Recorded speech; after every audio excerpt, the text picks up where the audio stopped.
Sir ఇప్పుడు అక్షింతలు మీరు డిస్ట్రిబ్యూట్ చేస్తున్నారు. హ్మ్. చేసిన తర్వాత అక్కడ ఇచ్చిన వాళ్ళ ఇంట్లో ఏం చేయాలి? ఇప్పుడు జనాలకి ఇస్తున్నారు గదండీ! అక్షింతలు పంచుతున్నారు. అవును. ఇచ్చిన తర్వాత ఆ అక్షింతలని మన జనాలు నార్మల్ ఆ! పీపుల్ ఏం చేయాలి? ఆ! దాని గురించి చెప్పండి. సరే. అక్షతలు ఇంటికి చేరిన తర్వాత, ఆ అక్షంతలను మన పూజా మందిరంలో ఉంచుకోవాలి.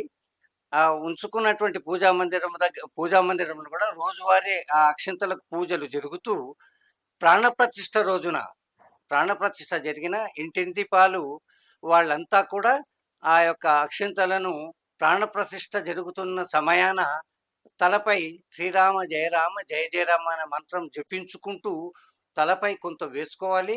అదే కాకుండా ఈ ఇచ్చినటువంటి అక్షంతలను మన ఇంట్లో కూడా ఆ స్పర్శాక్షంతలను తయారు చేసుకొని వివిధ ధార్మిక తర్వాత వివిధ ఆ, కుటుంబ కార్యక్రమాల లోపల కూడా ఆశీస్సులు అందించేటందుకు గాను ఆ అక్షంతలను వినియోగించుకోవాలి.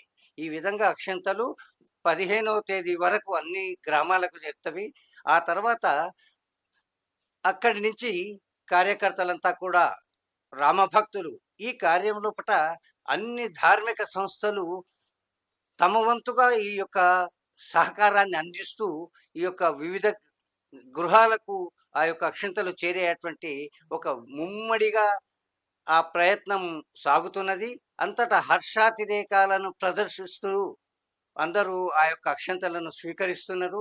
తీసుకున్నటువంటి అక్షతలు ఉన్నటువంటి వాళ్ళు ఇంకా రామ భక్తిని అందనటువంటి వాళ్ళు కార్యాలయానికి ఫోన్ చేస్తున్నారు. మా ఏరియాకి రాలేదండి, పంపండి ఎట్లా అని. ఆ విధంగా చక్కటి ప్రేరణ ఈ యొక్క కార్యంలో మనకు జరుగుతున్నది. మరి ఇవి ఊరూరా, గ్రామ గ్రామాన, ఇంటింటికి ఈ యొక్క అక్షంతలు వితరణ జరుగుతున్నది. ఇది తీసుకున్నటువంటి వాళ్ళు కూడా చాలా సంతోషాన్ని వ్యక్తపరుస్తున్నారు. మేము చేయాల్సిన కార్యక్రమం ఏమి అని వారు అడుగుతున్నారు. కనుక ప్రాణప్రతిష్ఠ రోజు అంటే మన ఇంటికి చేరినటువంటి అక్షింతలను శుచి శుభ్రంతో ఉంచుతూ మనం ఆ యొక్క మన ఇంటిలో ఉండేటువంటి పూజా మందిరం దాన్ని భద్రపరుచుకుంటూ అక్కడ కూడా రోజువారీగా ఈ యొక్క శ్రీరామ్ జయరామ్ జయ జయరామ్ తర్వాత హనుమాన్ చాలీసా లాంటి భక్తి పరమైనటువంటి వాటిని ఆ యొక్క అక్షంతలకు అంటే విజయ మహామంత్రం యొక్క మంత్రము ఆ అక్షంతలకు మరింత బలాన్ని చేకూరుస్తుంది. అది ఇంట్లోనే ఉంటాయి.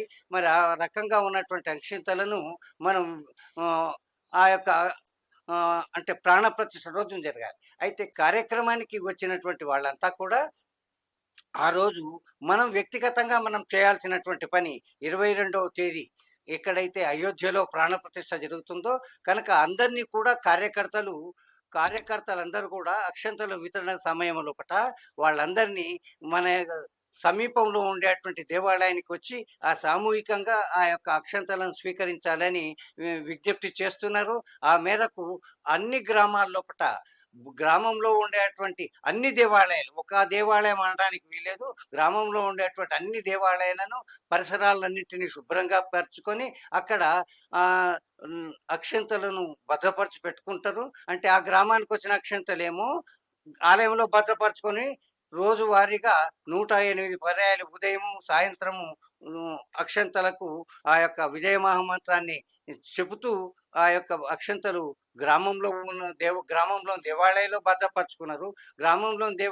దేవాలయాల భద్రపరిచినటువంటి అక్షంతలను కార్యకర్తలు రోజువారీగా ఇంటింటికి జట్లుగా తీసుకుపోయి వాటినన్నింటినీ సమర్పించడం జరుగుతుంది. మరి 22 ప్రాణప్రతిష్ఠ రోజు చేయాల్సిన పని ఏంటంటే ఆనాడు గ్రామంలో ఉండేటువంటి వాళ్ళు ఆ గ్రామము వాళ్ళ ఇల్లు శుభ్రపరచుకొని మనం ఏదైతే పండుగ రోజున మనం ఏ విధంగా అయితే మన గృహాలను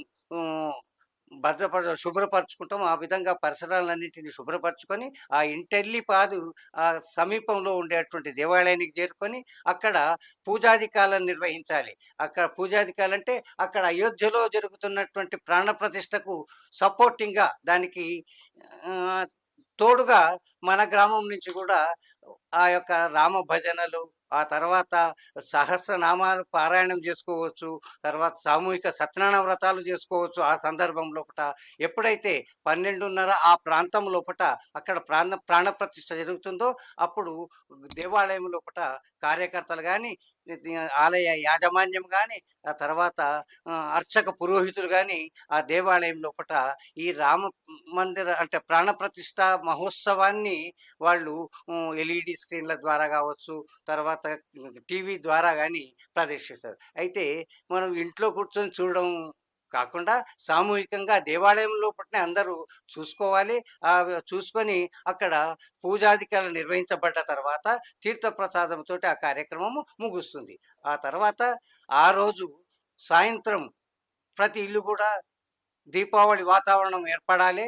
అది దానికి గాను ధర్మాచార్యులు మనకిచ్చినటువంటి విషయం ఏందంటే, ప్రతి గృహిణి, ప్రతి ఇల్లు సాయంత్రం చీకటి పడుతూనే మన ఇంటి లోపట 5 జ్యోతులను వెలిగించాలన్నటువంటిది వారు మనకందించినటువంటి సందేశము.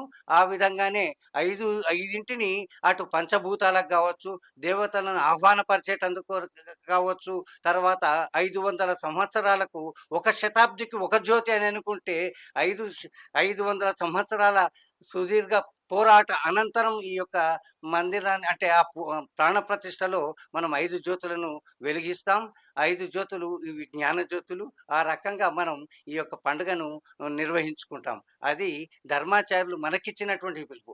దీనికి తోడుగా మనం ఇంకా పండుగను రసవత్తరంగా చేసుకోవాలంటే, ఆ రోజు అవసరం అనుకుంటే రాత్రి సమయాల లోపట భజన కార్యక్రమాన్ని ఇంట్లో సామూహికంగా కుటుంబ పరంగా ఇంట్లో చేసుకోవచ్చు.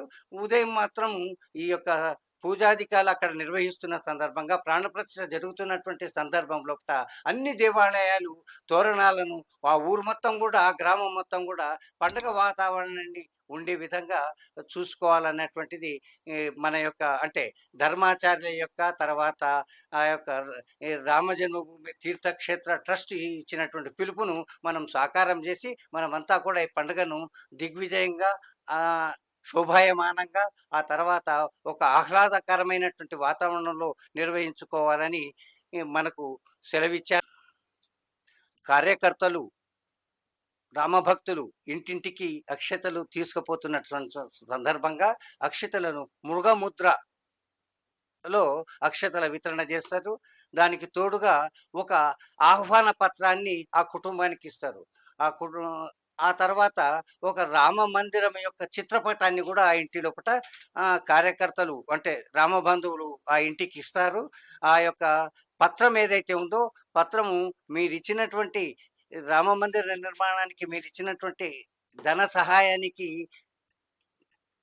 గుర్తుగా మిమ్మల్నందరి రామ మందిర నిర్మాణం జరిగింది. రామ మందిరంలో ప్రాణప్రతిష్ఠ జరుగుతుంది. కనుక ఈ సందర్భంగా ఈ ప్రాణప్రతిష్ఠ జరిగిన అనంతరం మీరందరూ కూడా అక్కడ మీకు తగిన సమయం లోపట అయోధ్యలో దర్శనం చేసుకోవడానికి యోగ్యంగా ఉందని పిలుపునిస్తూ ఆహ్వానపరుస్తుంది. అంటే కార్యకర్తలు మీకు ఆహ్వానాన్ని పలుకుతున్నారు, రామ మందిరాన్ని దర్శించుకోండి అని మేము సవినయంగా ఆహ్వానం పలుకుతున్నామని కార్యకర్తలు ఇంటింటి లోపట ఆ విధమైనటువంటి విషయాన్ని తెలియజేస్తారు.